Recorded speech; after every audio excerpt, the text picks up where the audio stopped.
Hello' বগামূলীয়া যদি হয় সকলোকে নমস্কাৰ দেই। এতিয়া সময় বাঢ়িছে 11:30 বজা আৰু মই গৈছোঁ পথাৰত মাক চাহ দিবলৈ বুলি। আৰু মই মুখখনলৈ বচাই মুখত পাউডাৰ সোপা সানি লৈছোঁ দেই, কিন্তু হাত ভৰিকেইটা ভলে বচোৱা নাই। আৰু ভাবিছোঁ ইমান ৰ'দত মই যে কেনেকৈ মাটি ৰুম।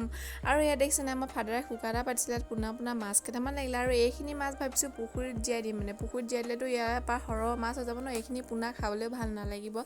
আৰু এয়া বুটলি আছে। আৰু আমি মেইন উদ্দেশ্য লৈ এয়া পথাৰত আহি পালোহি। এয়া মানে কঠীয়াতলি, আৰু ইয়াতে চাইডত মানে পথাৰ দুটা আছে, সেই দুটাত মাটি মানে বোকা দিছে। আৰু এয়া এইখিনি কঠীয়া কুমলীয়া হৈ আছে দেই, আৰু যোনখিনি বুঢ়া অলপ হৈছে সেইখিনিয়ে মানে মাটি ৰোৱা হৈছে। আৰু দুডৰা পথাৰ বোকা দিছে, এডৰা মই অহা আগতে মায়ে ৰুই শেষ কৰিলে, আৰু এডৰা আছে সেইডৰা মায়ে মই ৰুই খতম কৰিম।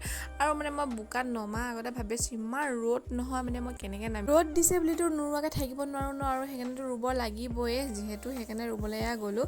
আৰু আমাৰ পিছে আজিকালি ছোৱালীবিলাকে মাটি নোৰোৱে বাৰু, আজিকালি ইমান মাটি খেতি বাতি কৰাটো নাইকিয়াই হৈ গৈছে। হ'লেও বাৰু কোনে কোনে যায় পথাৰলৈ ক'বচোন কমেণ্ট কৰি।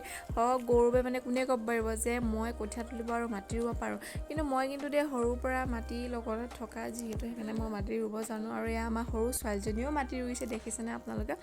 আৰু কোনে কোনে যায় ক'ব। আৰু এয়া পথাৰৰ দৃশ্য দেখিছেনে, ইমান ভাল লাগিছে, কমেণ্ট কৰি জনাব। আৰু অৱশেষত মানে ৰ'দক কাটি কৰি আমাৰ মাটি দুডৰা ৰুই হৈ গ'ল। আৰু এতিয়া ঘৰত যাওঁগৈ সোনকালে, মোৰ অৱস্থা বেয়া হৈ গ'ল ৰ'দত। আৰু তেতিয়ালৈ মোৰ ভিডিঅ'বোৰ চাই দিব, আকৌ লগ পাম, বাই।